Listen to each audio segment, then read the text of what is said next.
The relentless, sterile hum of Chicago's O'Hare International Airport was a special kind of torture. It was the sound of arrivals and departures, of hellos and goodbyes. But for Edward Don, it was the sound of a dream dying in real time. He stood under the massive departures board, a solitary island in a river of travelers, his gaze fixed on the glowing green letters next to their flight number. UA 219, Honolulu, departed. The word felt like a physical blow, knocking the air from his lungs. He'd been here for 3 hours, a nervous energy thrumming through him, his heart a frantic drum against his ribs. He had imagined this moment 1,000 times. Jeanette arriving, her face lit with a mixture of fear and exhilaration, grabbing his hand and not letting go. They would check their single bags, a testament to leaving the past behind, and walk toward the gate, toward the sun. He pulled out his phone again, the screen showing a dozen unanswered calls and a string of increasingly desperate texts. "Hey, traffic must be bad. I'm at the gate. Can't wait to see you."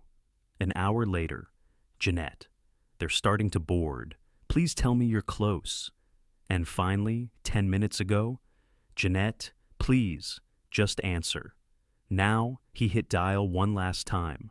It clicked straight to her voicemail, her bright recorded voice, a cruel ghost. "Hi, you've reached Jeanette. Leave a message and I'll get back to you soon." The cheerful tone was a dagger. The anxiety that had been his companion for hours was now metastasizing into a cold, heavy dread. This wasn't a last-minute change of heart. This was wrong, terribly wrong. Miles away, the city's relentless rain beat a syncopated rhythm against the windows of the Area 1 Detective Bureau. Detective Imani Wallace rubbed her temples, trying to ward off a headache that had been building all afternoon. The paperwork on her desk for a string of armed robberies felt like a mountain of monotonous facts. As one of the few black women to make detective in this district, she knew the mountain was always steeper for her. Every report had to be flawless, every conclusion ironclad. She couldn't afford the luxury of a simple mistake. Her phone's jarring ring sliced through the quiet diligence. A woman's voice, clipped and professional from dispatch. "Got a possible 187, detective. Lincoln Park, penthouse apartment."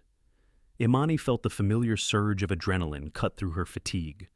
Lincoln Park. The address alone told a story. It was a world of historic brownstones, boutique shops, and old money.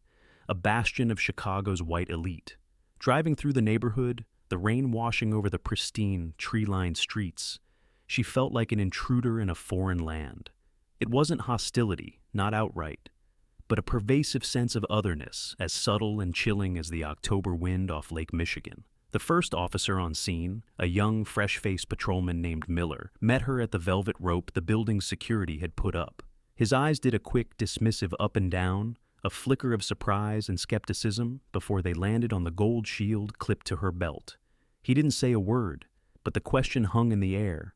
"You're the lead?" Imani had learned long ago not to dignify that look with a reaction. She gave him a short, non-negotiable nod. "Wallace, what's the situation?" "Victim is female, late 20s, found by the husband," he recited, now all business.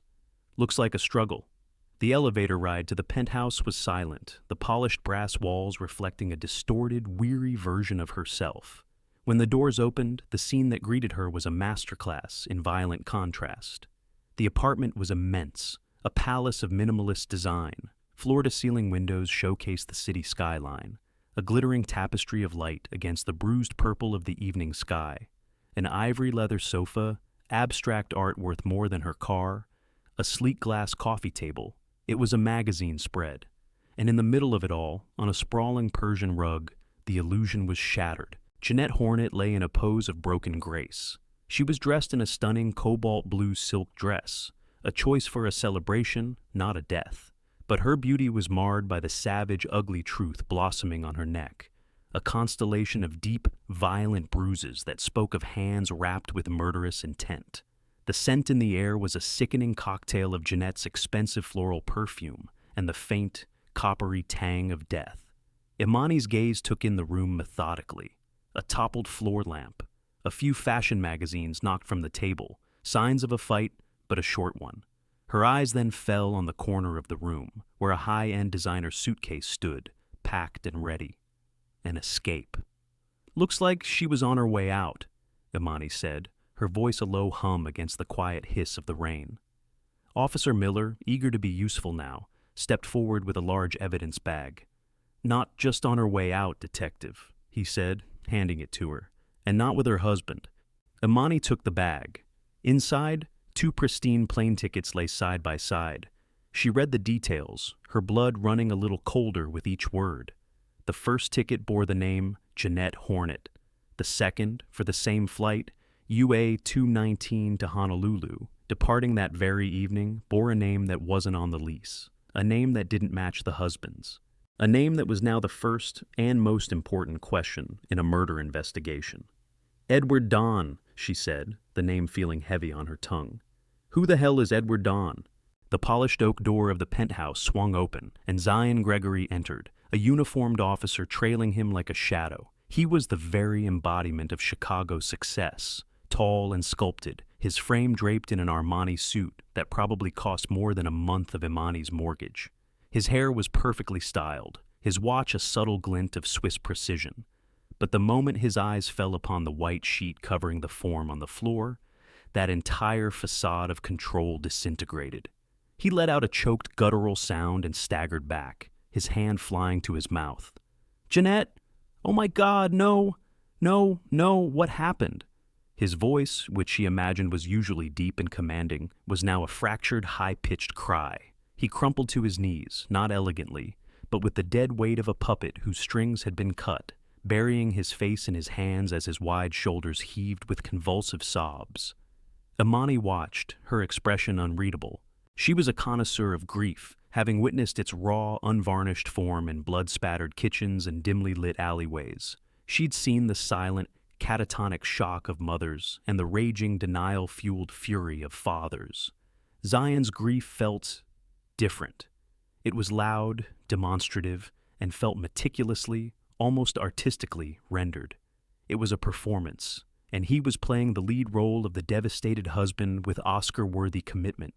She gave him a respectful moment, letting the first wave of his performance wash over the room before she approached, her footsteps silent on the expensive rug. "Mr. Gregory, I'm Detective Imani Wallace. I'm profoundly sorry for your loss. When you feel able, we need to ask you a few questions." He looked up, his face a mask of anguish, his eyes perfectly bloodshot. I don't understand," he stammered, his words punctuated by shuddering breaths. "We were fine this morning. I was in meetings all day."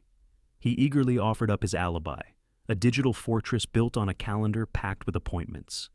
A 9 a.m. breakfast with a tech CEO, a 10:30 a.m. pitch to investors, a working lunch, afternoon strategy sessions, an unbroken chain of high-stakes business that supposedly kept him occupied until well after 5. He fumbled for his sleek Vertu phone, his trembling fingers scrolling through the day's impenetrable schedule, while a grief counselor gently guided Zion to the pristine leather sofa. Imani began the methodical work of canvassing the neighbors. At apartment 410, the door was opened by Mrs. Clark, an elderly white woman whose silver hair was sculpted into a perfect helmet. Her eyes, sharp and bird-like, took in Imani's badge, then her face, with a curiosity that bordered on appraisal. "Oh, that poor, sweet girl, Jeanette," she began, her voice a reedy whisper. "Such a vibrant spirit. But, well, they were a spirited couple. A little different from the rest of us here, if you know what I mean." The slight emphasis on different, the conspiratorial lean in. Imani knew the code. It was the polite Lincoln Park way of saying not our kind. It was the language of quiet segregation, of belonging and not belonging. "Spirited in what way, ma'am?" Imani asked, her voice a calm, neutral counterpoint to the woman's loaded whispers. Mrs. Clark seemed to relish the attention. "Oh, the arguments. You could hear them through the walls, shouting, terrible things, and the sound of things breaking. He has a temper, that one," she said, her eyes glinting. "Handsome as they come, but a dark cloud follows him. I heard her telling a friend on the phone once that she wanted to open her own little clothing boutique, and he just laughed at her. Called it a silly little hobby." She paused for dramatic effect. "This afternoon, around 2, it was the worst I've ever heard. A real screaming match. Then, a slam.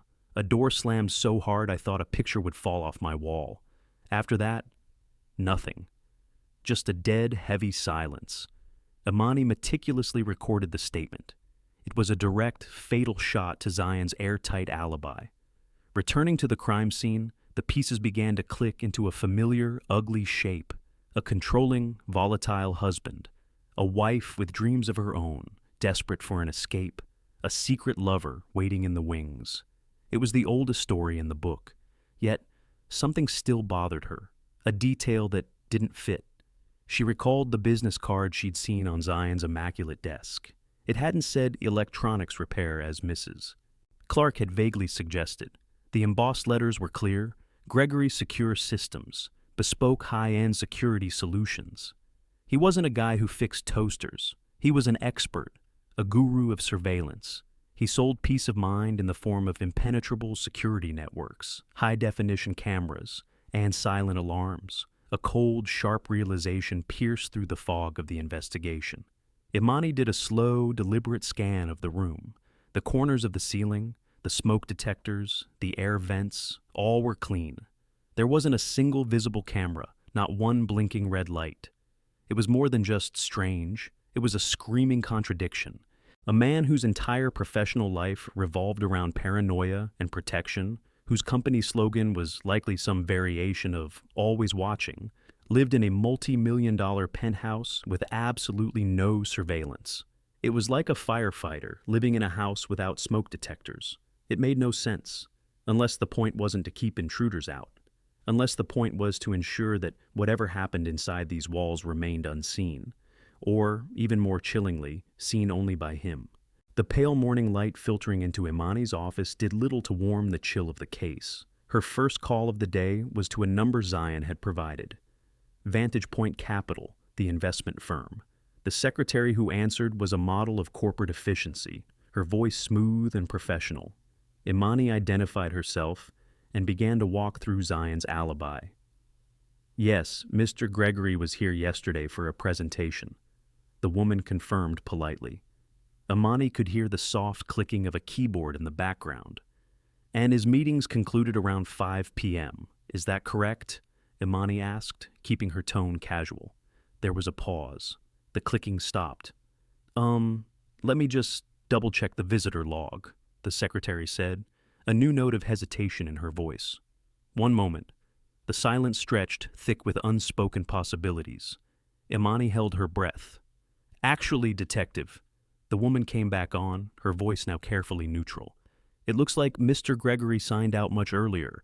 Our records show he left the building at 12:52 p.m. He mentioned a family emergency.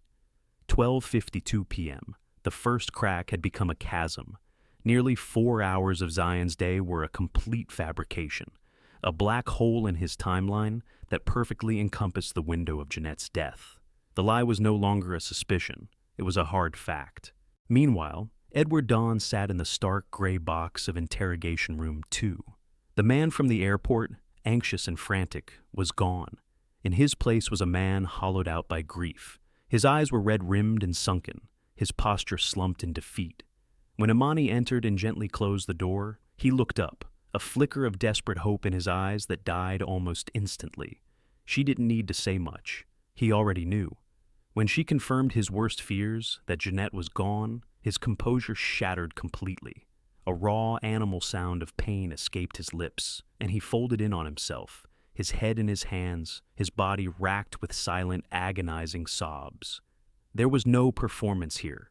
This was the unscripted, ugly face of loss. We were finally doing it, he managed to say minutes later, his voice thick and broken.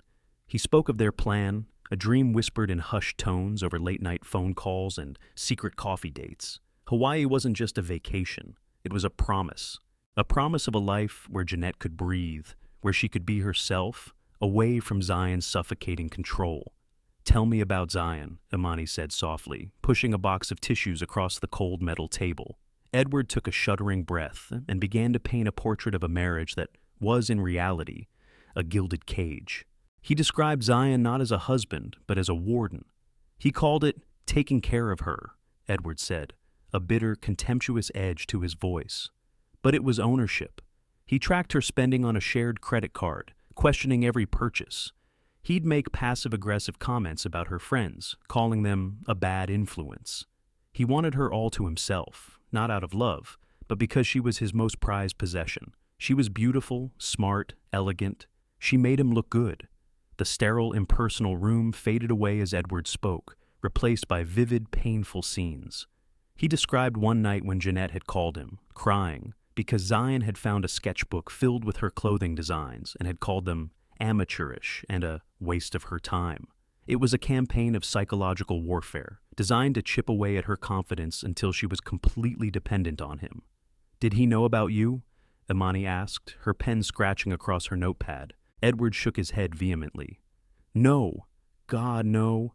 She was terrified of what he would do. He wasn't just emotionally abusive. He had a violent temper. She told me once he got angry about a deal falling through, and he punched a hole clean through a wall. She lived on eggshells, constantly managing his moods. If he knew about me, he would have seen it as the ultimate betrayal of his property rights. He wouldn't have let her just walk away. The story fit the narrative of a jealous rage. It was a strong motive.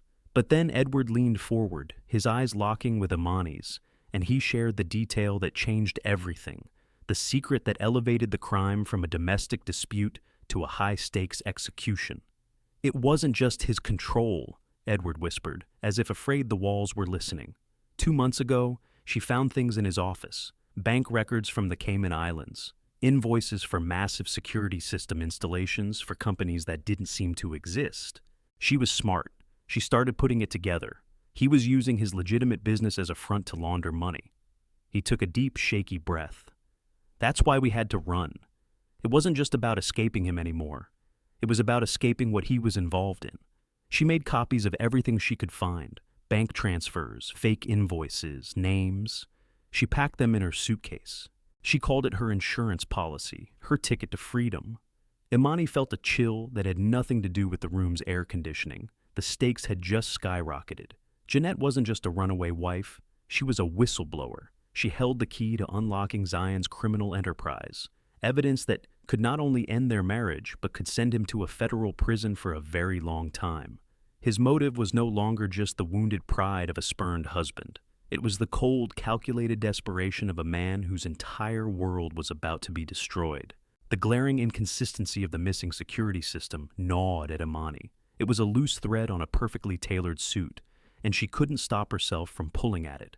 A man like Zion Gregory, a master of surveillance, didn't simply forget to install cameras in his own home. He either had nothing to hide, which seemed increasingly unlikely, or he had hidden his surveillance so well that a standard police sweep couldn't find it.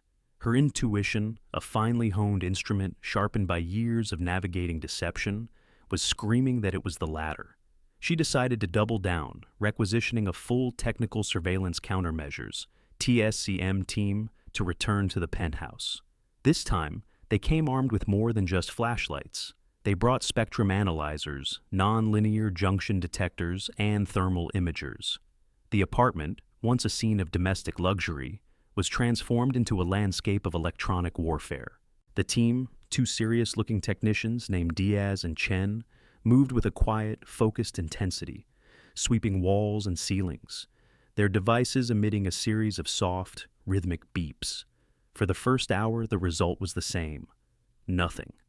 The air grew thick with a sense of futility. Imani could feel the silent pressure of the clock, the phantom weight of Captain Davies's skepticism. "Maybe he really was just that arrogant," Diaz muttered, lowering his frequency detector. But Imani refused to concede. She stood in the center of the living room, trying to inhabit Zion's mindset. If I wanted to watch her, where would I look from? Not from an obvious corner. From somewhere she would never suspect. Somewhere she looked at every day without truly seeing. Her gaze drifted around the room, past the furniture, past the windows, and settled on the large, chaotic, abstract painting on the main wall. It was a riot of black, gold, and white streaks, the kind of art designed to convey emotion rather than form. It dominated the room, a centerpiece of their curated life, and right in the middle of a thick, textured smear of black paint was a tiny, perfectly circular point, no bigger than a pinhead. It had a subtle concave gloss that was different from the matte finish of the acrylic paint around it. "Hold on," Imani said, her voice cutting through the quiet beeping. "Chen, bring the thermal imager over here. Focus on the painting." Chen aimed the device. On the handheld screen, the canvas was a cool, uniform blue, except for one tiny, bright orange dot, a heat signature, minuscule but undeniable, emanating from the very spot Imani had noticed. "Well, I'll be damned," Chen whispered. They had found it, a state-of-the-art pinhole camera embedded in the artwork itself. The discovery broke the dam. Energized, the team redoubled their efforts, now knowing what to look for. The second camera was found an hour later, a masterpiece of concealment. It was hidden inside a fake screw head on a light fixture in the master bedroom, positioned to give a clear view of the bed and the dressing area. The third was in Zion's home office, its lens disguised as the full stop at the end of a framed, motivational quote about vision. It was a chilling, panopticon-like system. Jeanette had been living in a fishbowl every private moment, every secret phone call, every tear potentially observed and recorded. The sanctuary of her home was a lie. "A system this sophisticated has to have a local server," Diaz said, unplugging a piece of equipment. He wouldn't risk a cloud-based feed that could be hacked. "It's here, somewhere." The hunt for the server was another meticulous search. They checked behind appliances, inside vents, and under floorboards. Finally, behind a false back panel in the cavernous walk-in closet, tucked away behind racks of designer suits and expensive shoes, they found it.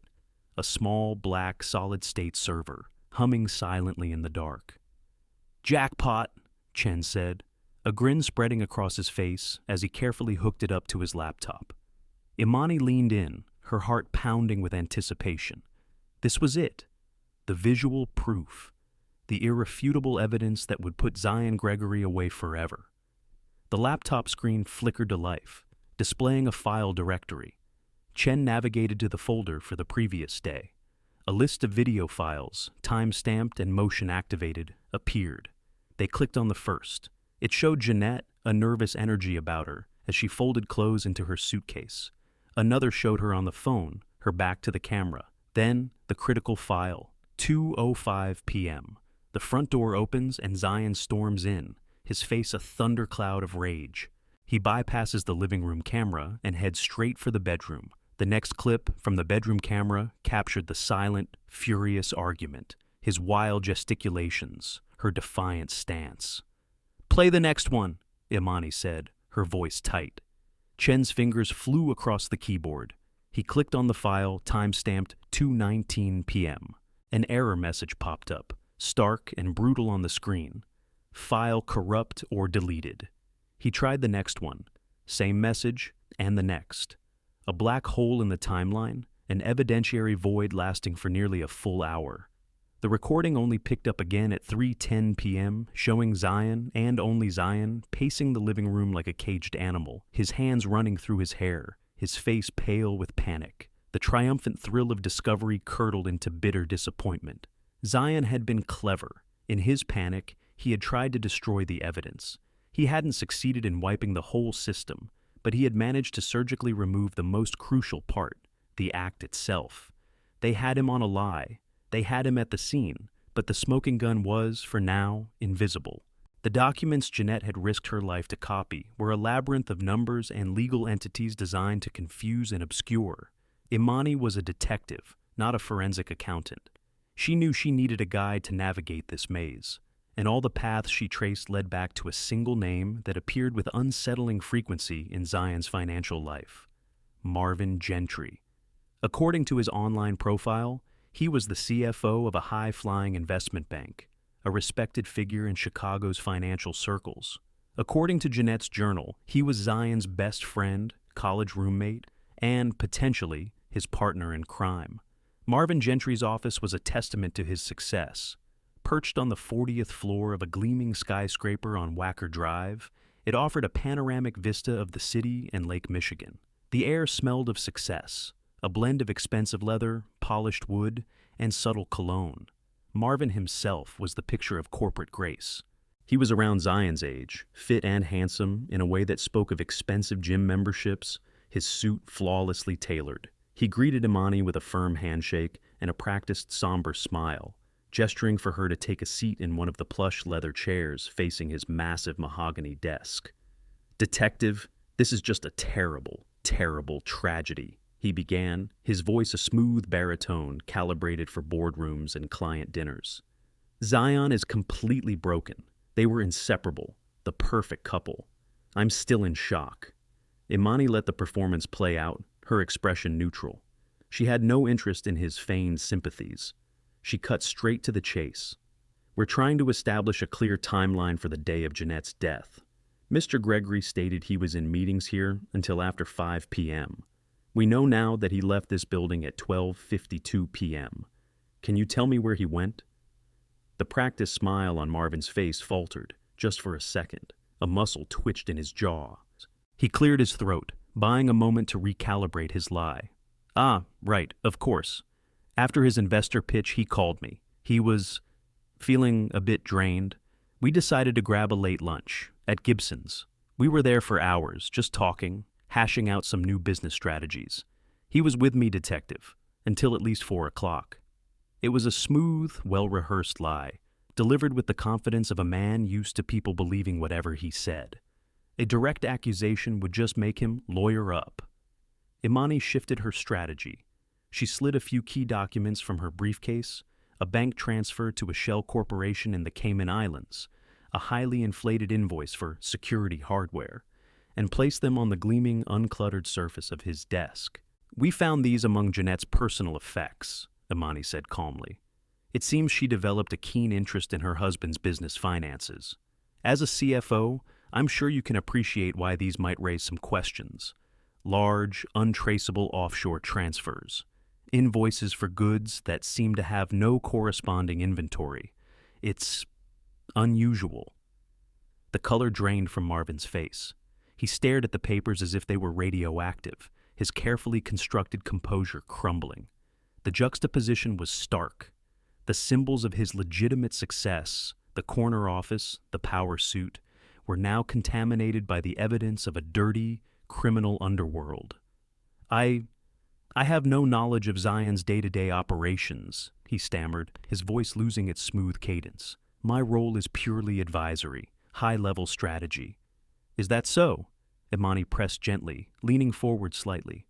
"Because your digital signature appears here as an authorizing party on this transfer, and your name is listed as a director on this shell corporation's registration. Are you certain you wouldn't like to reconsider your statement, Mr. Gentry?" Marvin froze, a deer in the headlights. A fine sheen of sweat appeared on his brow. He fell back on denial, repeating like a mantra that Zion was an honest man, that this was all a terrible misunderstanding. Imani knew she had pushed as far as she could for now. He wasn't going to break today. But she had done something just as important. She had shown him that they knew. She had lit the fuse of his own self-preservation. As she rode the silent elevator back down to the real world, Imani made a call. "I need a surveillance unit on Marvin Gentry, full-time, 24/7. I want to know who he talks to, where he goes, what he eats for breakfast. He's lying, and he's scared. I want to be there when he makes his next move." She didn't have to wait long. That night, her phone buzzed with an incoming email from the surveillance team leader. The subject line was simple: "Contact." Attached was a single grainy long-lens photograph. The location was a dimly lit, run-down bar in a gritty industrial area near Midway Airport, a world away from the steakhouses and cocktail lounges of the Loop. In a dark corner booth, 2 figures were hunched over a table. Zion Gregory was leaning forward, his face contorted in a silent snarl, his hand chopping the air for emphasis. Across from him, Marvin Gentry looked terrified, his shoulders slumped, his expression a mixture of fear and pleading. This wasn't a meeting between grieving friends. This was a summit of co-conspirators, one giving orders, the other receiving them. The false alibi wasn't just a panicked lie, it was a conspiracy. And now, Imani had a picture of it. The wall of silence was about to come tumbling down. The days following the confrontation with Marvin bled into a week of frustrating, grinding stasis.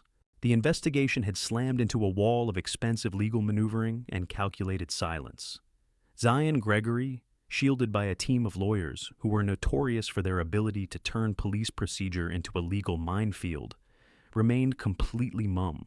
Marvin Gentry had vanished from public view, his phone going straight to voicemail, his office citing a personal leave of absence. The trail had gone cold, and Imani could feel the case's momentum draining away like sand through her fingers. This stagnation was most palpable in the daily briefings with Captain Davies, an old guard cop who believed cases were won with confessions and fingerprints, not intricate financial trails and psychological pressure. His patience was wearing thin. He sat behind his large, cluttered desk, a relic from a different era of policing, and looked at Imani over the top of his reading glasses. "Wallace, give me the bottom line," he said, his voice laced with the weary impatience of a man who just wanted to close the file. "We have a video that doesn't show the crime, a boyfriend's testimony that the defense will paint as a jealous lie, and a financial advisor who's lawyered up and gone ghost. Gregory's defense team is already filing motions to have the camera evidence thrown out as inadmissible. We're bleeding resources on surveillance for a guy who's probably halfway to Mexico by now." He sighed, leaning back in his creaking chair. "Look, I know you've put a lot into this, but maybe it's time to shift focus. Don't get tunnel vision on this one." The phrase tunnel vision felt like a deliberate jab. Imani knew what it meant. It was a paternalistic warning, a coded way of suggesting she was too emotionally invested, that her identity as a black woman was making her obsessed with taking down a powerful white man. It dismissed her methodical work as an emotional crusade. She bit back a sharp retort, her jaw tightening. "Captain, my gut tells me we're missing something tangible," she said, her voice low but firm. "Something he had to get rid of. I just need a little more time." Davies just grunted, a non-committal sound that was neither a yes nor a no. That night, sleep was an impossibility. The case files were spread across her dining room table, a mosaic of a life violently ended. Frustrated and restless, Imani did the one thing that sometimes helped clear her head. She drove back to the scene. The Lakeview Gardens apartment building was quiet, its wealthy residents tucked away in their climate-controlled cocoons. The Penthouse was a ghost ship, sealed and silent. She didn't go inside.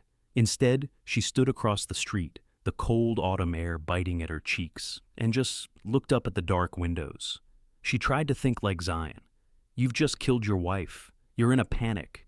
You know you have to get rid of the evidence, the real evidence, the things she collected. You can't just throw it in the trash. It's too risky. You have to hide it, somewhere close, somewhere no one would ever think to look." She walked around the perimeter of the building, her footsteps echoing in the deserted street.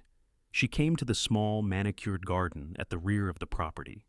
It was a patch of contrived nature, perfectly pruned hedges, symmetrical flower beds, strategically placed benches. Security cameras mounted on the building's corners swept back and forth, their red eyes blinking in the dark, covering almost every angle. Almost. Her gaze fell upon the far corner, a spot partially obscured by a thick, overgrown rhododendron bush and a large decorative boulder. It was the garden's one true blind spot. And there, at the base of the bush, was the anomaly she'd noticed before, but hadn't been able to get out of her head. A small, rectangular patch of earth. It was darker than the surrounding soil, and while the rest of the garden had a light dusting of fallen leaves, this patch was unnaturally bare, as if it had been recently disturbed and then meticulously swept clean. A groundskeeper would have been tidier or messier. A squirrel wouldn't have been so precise. This was the work of a human hand, a hand trying to erase its own actions. A jolt, electric and certain, shot through her. It was a whisper of a possibility, a desperate long shot born of pure intuition. But in a case built on lies and invisible evidence, sometimes a whisper was all you had. She pulled out her phone, the screen's glow illuminating her face, a mask of fierce determination against the dark. She dialed her precinct's main line. "This is Detective Wallace," she said, her voice steady and clear. "I need a search team at the Lakeview Gardens property on North Clark Street. Tell them to bring floodlights and shovels. I think I know where he buried it." Imani's late-night request for an excavation team was met, as expected, with a blast of exasperated static over the phone from Captain Davies. "For Christ's sake, Wallace, are you serious?" he barked, his voice thick with sleep and annoyance. "You want me to authorize a dig team in the middle of the night in Lincoln Park because you saw a patch of dirt you didn't like? It was probably a damn raccoon burying a nut. Stand down and go home. Imani stood her ground, the cold wind whipping strands of hair across her face.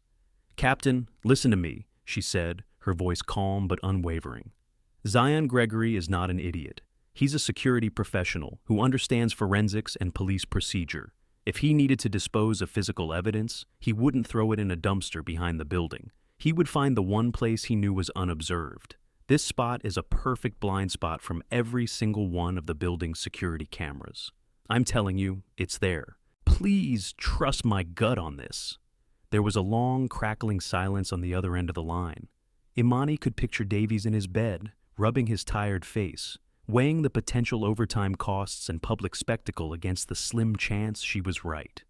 "Fine," he finally sighed, the word dripping with reluctance. "You get 1 hour, Wallace. 1. If you come up empty, I want you off this case and on desk duty tomorrow morning. Am I clear?" "Crystal, Captain," she said, and hung up. Within 20 minutes, a small, weary team had assembled.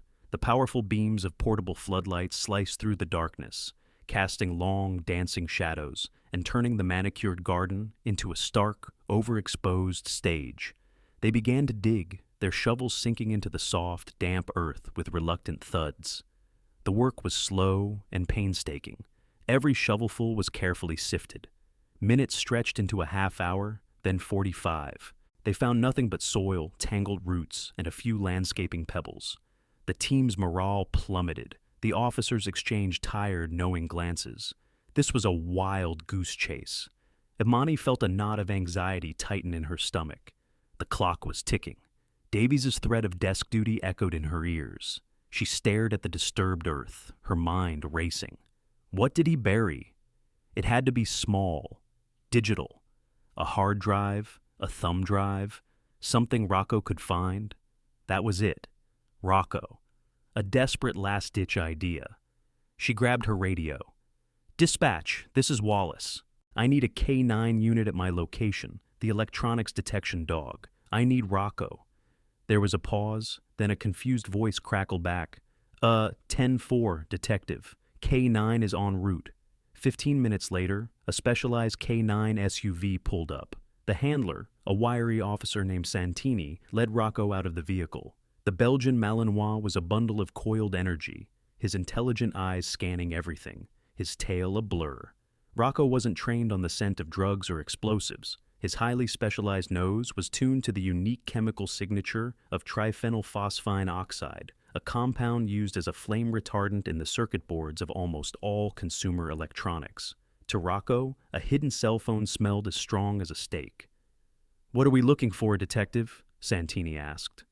"Something small, USB drive, maybe a memory card," Imani said. Santini gave Rocco the command. "Find it, boy. Seek." Rocco went to work, his nose twitching, sweeping across the ground in a precise, disciplined pattern. He was a furry, four-legged piece of advanced technology. He ignored the area they had already dug, his instincts telling him the scent wasn't there. He moved toward the edge of the search area, near the base of the large rhododendron bush. Imani held her breath, her fists clenched. This was it. The entire case, her credibility. It all came down to this. The seconds felt like hours. Rocco circled the bush once, then twice, his sniffing becoming more intense. The team watched in silence. Then Rocco froze. He became a statue of pure focus, his head cocked, his ears pinned forward. He lifted his nose from the ground, looked directly at Santini, and let out a single, high-pitched, explosive bark that echoed through the quiet night. "Alert!" Santini yelled, a jolt of excitement in his voice. "He's got a positive alert." But Rocco wasn't done. He plunged his nose back to the ground and began digging with a frantic, obsessive energy, his front paws a blur, sending dirt and mulch flying. He let out a series of excited, guttural growls, refusing to stop. This was no subtle indication. This was a full-blown, Category 5 hit. Every officer on the scene snapped to attention, their exhaustion forgotten, replaced by a surge of pure adrenaline. Imani felt a wave of relief so intense it almost buckled her knees. Her gut had been right, and Rocco had just proven it. The atmosphere in the garden had transformed in an instant. Gone was the weary skepticism, replaced by a tense, focused excitement. Under the harsh glare of the floodlights, two officers took over from Rocco, using small hand trowels to carefully excavate the spot the dog had pinpointed. The earth was soft. Less than 6 inches down, a trowel scraped against something hard and plastic. With the delicate touch of an archaeologist, an officer brushed away the remaining soil with his gloved hands, revealing a small, black, waterproof pelican case. It was the kind of thing you'd take kayaking to protect a phone and keys, a modern-day treasure chest. Imani knelt beside it, her heart hammering against her ribs. She didn't touch it. "Bag it and bring it to the lobby," she ordered, her voice steady despite the adrenaline coursing through her. Inside the building's opulent, marble-floored lobby, the case was placed on a pristine white evidence sheet. The small group of officers and technicians gathered around in a silent, expectant circle. A forensic tech, a young woman named Jenna, carefully snapped on a fresh pair of nitrile gloves. With a soft click, she unfastened the 2 latches on the case. The lid lifted with a faint hiss of displaced air. Inside, nestled on a bed of custom-cut foam, lay the heart of the case. The first item was a sleek silver USB flash drive. That had to be what Rocco's incredible nose had detected. But it was the second item that made the air leave Imani's lungs. It was a small black moleskin notebook, its elastic band still stretched neatly around it. It was intimate, personal. It was a diary. With exquisite care, Imani donned her own gloves and lifted the notebook. The weight of it felt significant, heavy with secrets. She slipped off the elastic band and opened it to a random page in the middle. Jeanette's handwriting filled the page, an elegant, slightly slanted cursive, full of life and emotion. This wasn't just evidence, it was a testament. It was Jeanette, speaking to them from beyond the grave. In the reverent silence of the lobby, Imani began to read. The pages were a devastating chronicle of a life that looked perfect from the outside, but was a prison of quiet desperation on the inside. She read entries detailing Zion's cruel, dismissive comments, his suffocating control over her finances, his chilling ability to make her feel small and worthless. Then came the entries about Edward, full of a breathless, hopeful joy that was painful to read. And then she found the entries that sealed Zion's fate. August 15th, Jeanette had written. Zion went ballistic today. Said I spent too much on fabric samples for my little hobby. The usual, but tonight I couldn't sleep. I went into his office. I don't know what made me do it. I opened his private files. And I found it. It's all there. The shell companies in the Caymans, the fake invoices to ghost clients. He's washing money, Imani. Millions. And Marvin Gentry's name is all over it. He's in on it. All of it. For the first time, I'm not just sad or angry. I'm terrified. But I also feel strong. This isn't just a reason to leave. This is my leverage. This is my escape hatch. Imani closed her eyes for a moment, absorbing the weight of Jeanette's words. This journal was everything. It established motive, it detailed the conspiracy, and it directly implicated Marvin Gentry. The cool, detached logic of the investigation was suddenly flooded with the raw emotion of Jeanette's own voice. "Jenna, check the drive," Imani said, her voice tight. "Now!" Jenna plugged the silver drive into her forensic laptop. A single folder, cryptically labeled Archive, appeared. Inside were dozens of files, but when she clicked on one, no video player launched. "That's odd," she murmured, leaning closer to the screen. The file extension, it's not .mp4 or .mov, it's .wav. These are audio files. Imani's mind raced. "Audio?" "Yes," Jenna confirmed, her fingers flying across the keyboard. "It looks like the camera system had microphones. My guess is Zion knew enough to corrupt the large video files in his panic, but he either forgot about or didn't know how to delete the smaller, separately saved audio tracks. He cut out the eyes, but he left the ears." She double-clicked a file time-stamped 2:19 p.m., the beginning of the evidentiary black hole. The lobby was suddenly filled with sound, a chillingly high-fidelity recording of the murder. Zion's voice, tight with fury. "What the hell do you think you're doing? Where are you going with that suitcase? Where are you taking those files?" Jeanette's, trembling but defiant. "I'm leaving you, Zion. I can't live like this anymore, and I'm taking this evidence with me. You're not going to hurt anyone else. The sound of a suitcase being thrown, a sharp crack of plastic against a wall. The argument escalated into a terrifying cacophony of shouting, the sound of a lamp smashing, and then the sounds of a physical struggle. Jeanette's terrified gasps for air, a choked cry, and Zion's final guttural snarl, inches from the microphone. "You're not going anywhere. You've ruined everything." And then, a terrible, profound silence, broken only by the sound of Zion's own ragged, frantic breathing. They had it. The murder weapon wasn't a gun or a knife. It was Zion's own voice, his own words, his own sounds of rage and murder, perfectly preserved. He had created his own undoing. Interrogation Room 3 was a cold, gray box designed to make a person feel small and isolated. Marvin Gentry sat at the metal table, his power suit looking out of place and absurd in the sterile environment. Next to him, his lawyer, a woman with a reputation for being as sharp as a shard of glass, sat with a calm, unreadable expression.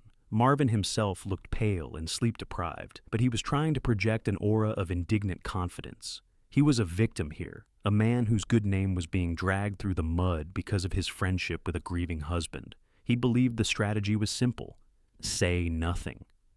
Imani entered the room and sat down opposite them. She didn't open a file or pull out a notepad. She simply placed a small black Bluetooth speaker on the center of the table. The three of them stared at it as if it were a live grenade.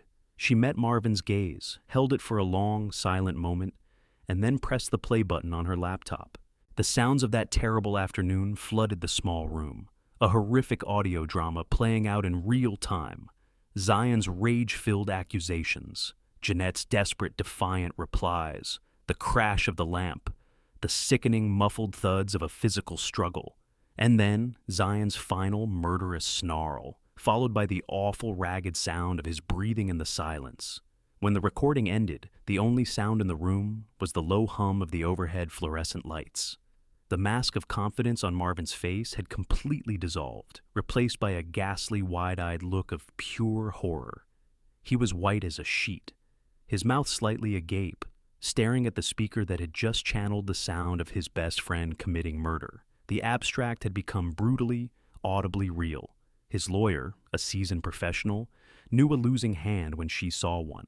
The game was over. She placed a restraining hand on Marvin's arm, leaned forward, and addressed Imani in a low, pragmatic tone. "Detective, my client is now prepared to cooperate fully with your investigation. In exchange, we will be seeking a proffer agreement, full immunity from prosecution in exchange for his complete and truthful testimony."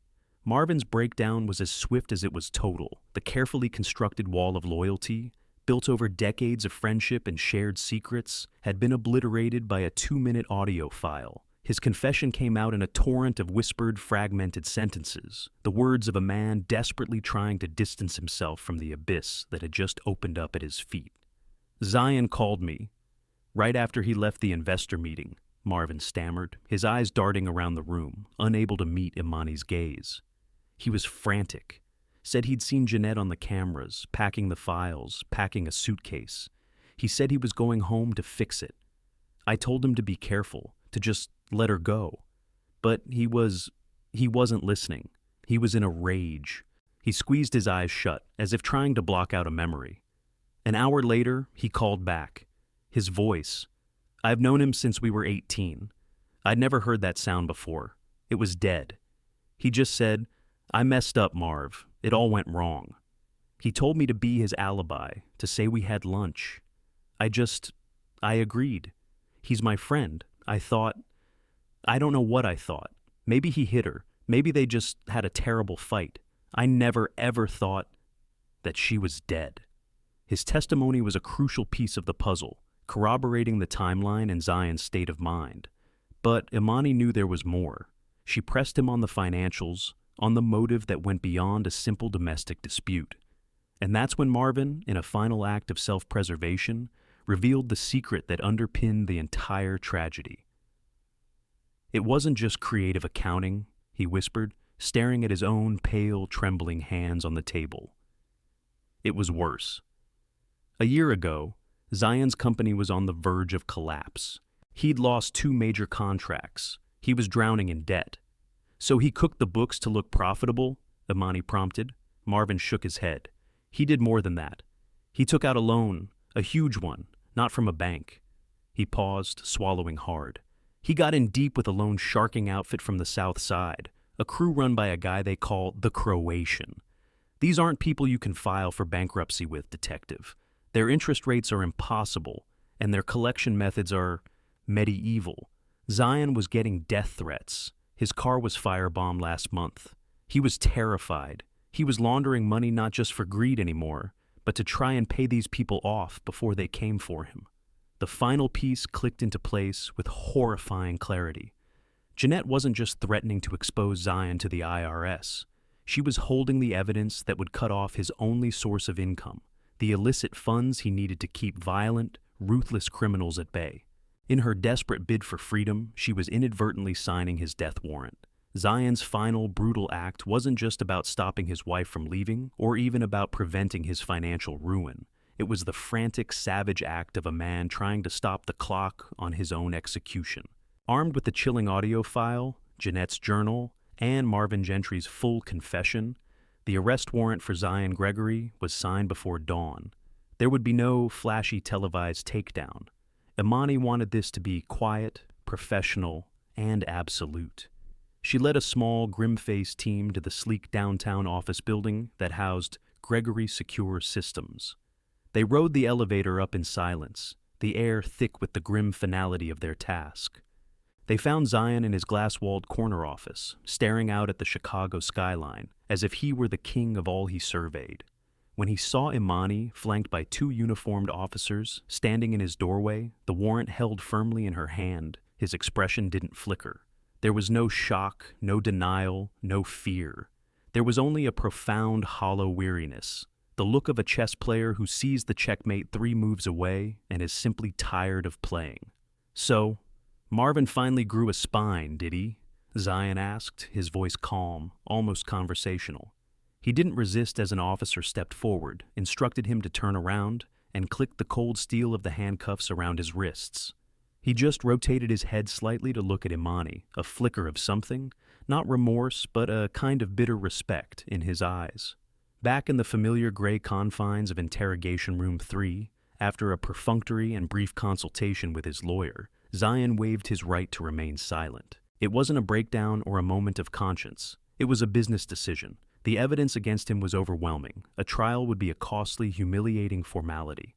A confession now was simply the most efficient way to close the books on his old life and begin the next. He recounted the events of that afternoon with a disturbing clinical detachment, as if he were debriefing a subordinate on a failed project. His narrative was stripped of all emotion, a cold recitation of cause and effect. "I didn't go there to kill her," he began, his voice a flat monotone. "I saw her on the live feed from my office. Packing the suitcase was one thing, but when I zoomed in and saw she was packing the file folders, I knew. I went home to reason with her, to make her see the bigger picture." "And what was the bigger picture, Zion?" Imani asked, her own voice dangerously quiet.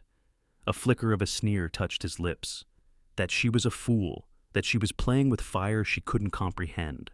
I told her, these aren't the IRS, Jeanette. These are men who solve problems with blowtorches and baseball bats. I told her that by exposing me, she was exposing herself, that they would come for her too to get to me. I offered her anything, a clean divorce, a huge settlement. I would have paid to set up her stupid little boutique. All she had to do was give me the files and walk away." He spoke of Jeanette not as a person, but as a stubborn, irrational obstacle. He had made a logical business offer, and she had illogically refused. "But she wouldn't listen," he continued, a note of genuine annoyance creeping into his voice. "She started talking about love, about a new life, about what she deserved. She was standing there, holding the gun to my head, and she had the audacity to lecture me about happiness." He shook his head slowly, a parent frustrated with a dense child. "In that moment, I realized there was no negotiation. It was a zero-sum game, her future or mine. And my survival instinct is highly developed." He described grabbing her, the struggle, his hands finding her throat. He spoke of the act itself without a hint of horror or regret. His words focused on the mechanics, the physical reality, not the emotional one. Afterward, there was a moment of clarity, he said. The problem was solved. The immediate threat was neutralized. The next step was damage control. He explained how he'd tried to delete the server files, how he'd grabbed the journal and the USB drive he knew she kept, and buried them in the garden's blind spot. He was proud of his foresight.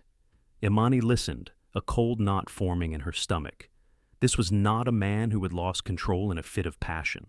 This was a man who had made a calculated decision to eliminate a threat. She decided to deploy her last piece of information, a detail she knew would wound the one thing he truly cared about: his ego. You know, for all your cameras, you missed one thing, she said quietly. She wasn't just leaving you, she was leaving with someone, a man named Edward Don.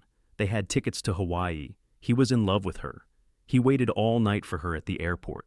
Zion looked up, and for the first time, a genuine, unscripted emotion flashed across his face. Pure, unadulterated surprise. Hawaii? He repeated, the word alien in his mouth. A lover? He was quiet for a long moment.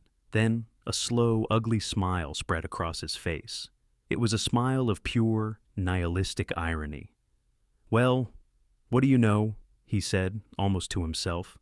All that drama, and it turns out I didn't even kill her for the right reason. I killed my wife, not because she betrayed me, but because she had become a drag on my quarterly earnings. The trial of Zion Gregory was less a legal battle and more a grim, procedural confirmation of the inevitable. The assistant district attorney, a sharp, ambitious woman named Carla Rios, laid out the case with methodical precision. She played the audio recording for the jury, and the courtroom fell into a horrified, breathless silence, broken only by a strangled sob from Jeanette's mother in the front row. She read passages from Jeanette's journal, her words giving a voice to the victim that was more powerful than any legal argument. She put a broken Marvin Gentry on the stand, who recounted his friend's conspiracy with a voice full of shame. And finally, she played Zion's own cold, chilling confession. The jury, a cross-section of Chicago, deliberated for less than 2 hours before returning. The foreman stood, his face grim, and delivered the verdict that everyone in the room already knew was coming. Guilty on the charge of murder in the first degree. When the judge sentenced him to life in prison without the possibility of parole, Zion Gregory simply nodded, as if accepting the terms of a contract. As he was led away in handcuffs, his expensive suit now a costume for a life he no longer possessed, he didn't look back. Edward Don had attended every single day of the trial. He sat in the back, a silent, hollowed-out man, listening to the story of the love of his life being reduced to evidence in a murder case. After the verdict, he vanished, leaving Chicago to find a place where the ghosts weren't so loud, a place to mourn a future that had been stolen from him on a rainy October night. Justice had been served, but it was a cold comfort, a legal remedy for a wound that would never truly heal. Weeks later, with the fall air turning sharp and biting, Imani drove out to a quiet cemetery west of the city. She found the grave easily. The headstone was new and simple, made of polished black granite that reflected the gray sky. Jeanette Hornet. Below the name, a short, heartbreaking epitaph chosen by her parents, a dreamer who flew too close to the sun.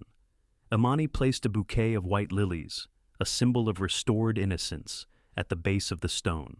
The case file was closed, stamped and filed away in a cabinet downtown. But for her, it wasn't over.